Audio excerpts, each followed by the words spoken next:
Hey everybody, Jennifer here and welcome to So Do You Like Stuff. Today I am going to share with you the results for my 23andMe DNA test. What this is a way to actually find out your genetics, your background, your ancestry basically, where you're from, what country you're from, all that stuff. The test is really simple. It's a tube, and I'll put the footage in here somewhere. Basically you have a tube, you put saliva in it, really gross, and then you send it off. 6 to 8 weeks later, they'll give you your results. So today I'm going to share with you guys the results that I got from the DNA testing from my saliva. I have a good idea of where my DNA is from and where my heritage is from, but I thought this would be fun for me to actually see where I am, who I am, and see if I could find or learn some new information.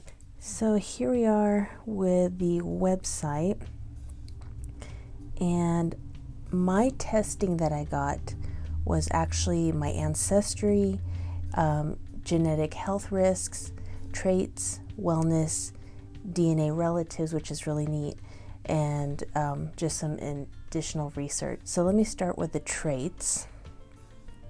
They have no idea what I look like, who I am, what I am, so I'm going to start with that. Some traits that they have is, like, you could detect asparagus odor detection, likely can smell. I could smell asparagus. Bitter taste, likely can taste. Cheek dimples, likely no dimples, and I actually don't have any dimples, as you can see. Cleft chin, I don't have a cleft chin.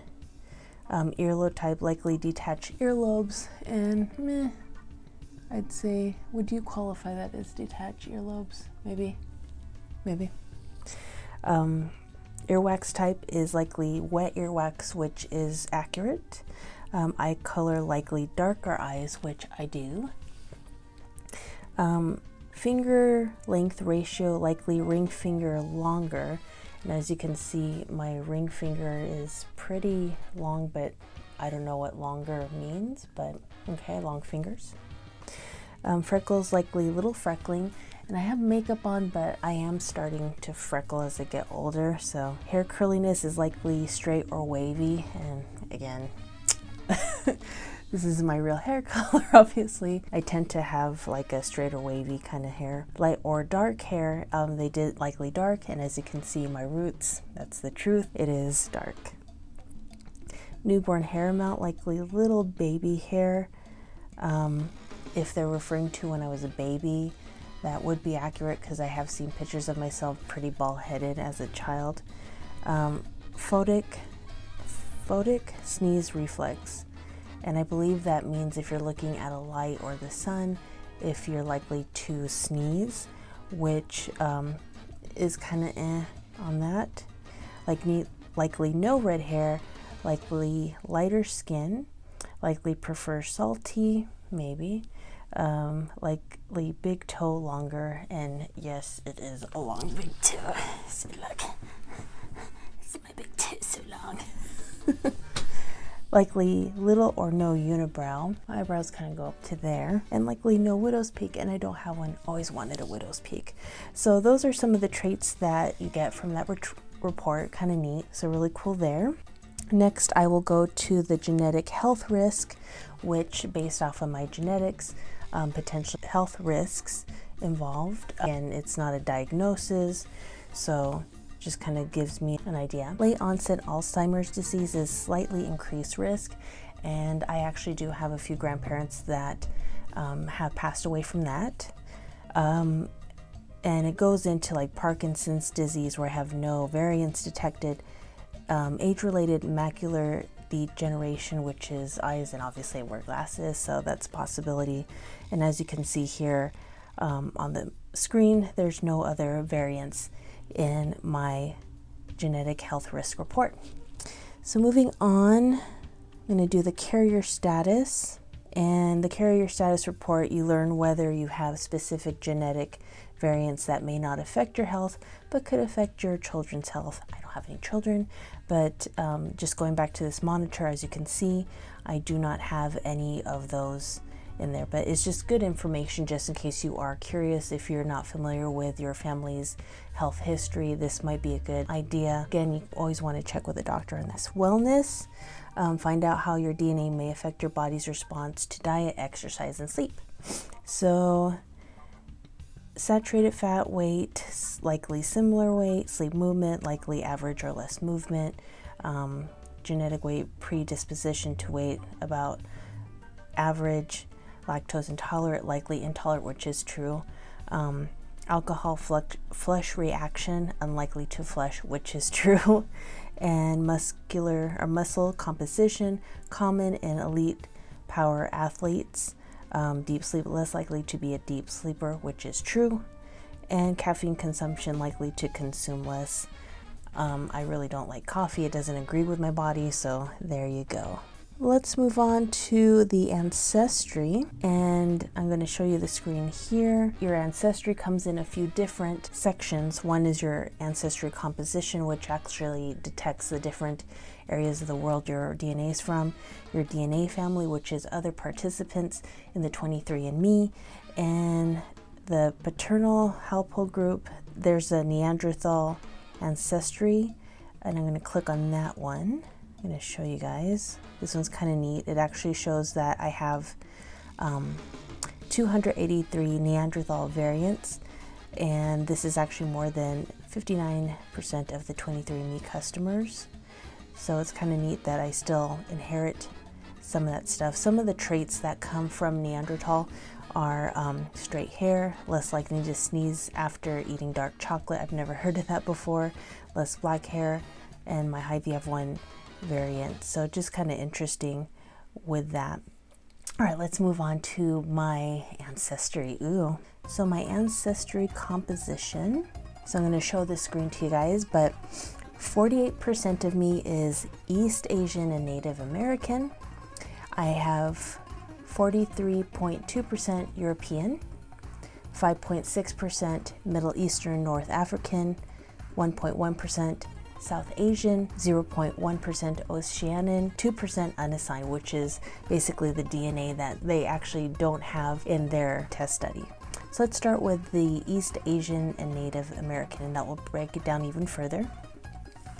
So 47.9% of me is Southeast Asian, and 0.1% is broadly East Asian and Native American, which their broadly means just any generic that doesn't fit in their specific categories. The European is broken down. 40.1% of me is Southern European.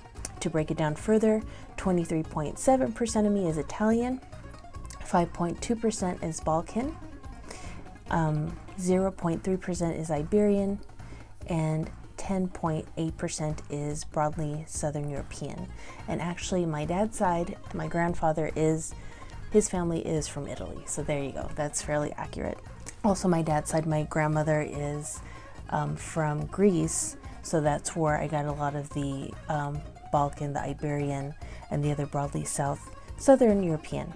And then the Northwestern European is 0.06, and then the broadly European is 2.6. So moving on to the Middle Eastern and North African, and it's just very generic. It just says Middle Eastern 4.8%. So there you go, that's me. And then South Asian, it just says 1.1% South Asian. And they also have a screen where you could see all 31 populations tested. So I'm going to put that screen in here. So as you can see, here's my European side here, Northwestern European. It breaks it down even further, like British, Irish, Scandinavian, Finnish, and I'm 0% really of any of those. And I'll just show you there. Then back to this middle column here, the South Asian, it's just 1.1%. And the East and Asian and Native American, as you can see, like Japanese, Korean, Yakut, Mongolian, Chinese, all 0% there, and 0% Native American. So it breaks it down even further. And then the Sub-Saharan African, 0% there, Middle Eastern, those percentages are there. So there you go. So it is fairly accurate because again, my dad's side, his dad's from Italy, mom's from Greece, and then my mom, she's from the Philippines, which has a lot of those traits there. There's my 23andMe results, so I hope you enjoyed that. And as an added bonus for this video, I'm gonna do something a little extra special. All right guys, here's the added bonus. So months ago, I do my normal J-list shopping and I bought this really cool soda. It's from Beard Papa's, and if you're not familiar with Beard Papa's, it's a pastry store. I didn't get a chance to go to the store. They actually have one in LA. I was in the shopping mall with it, but I didn't get any.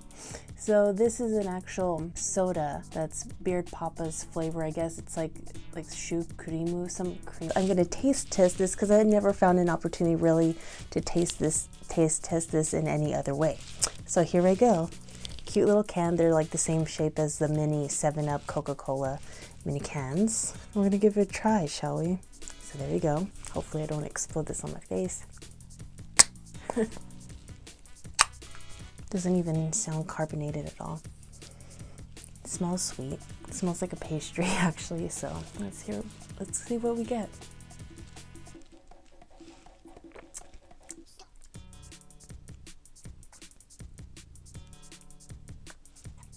I was expecting a soda, but this is actually really good. It's kind of like, I don't know how to describe it. It's almost like, not quite like a cow piss drink, but it's like a milky kind of beverage. I was really hoping this would be soda, but it's not. It's really sweet. So there's that with the Beard Papa's.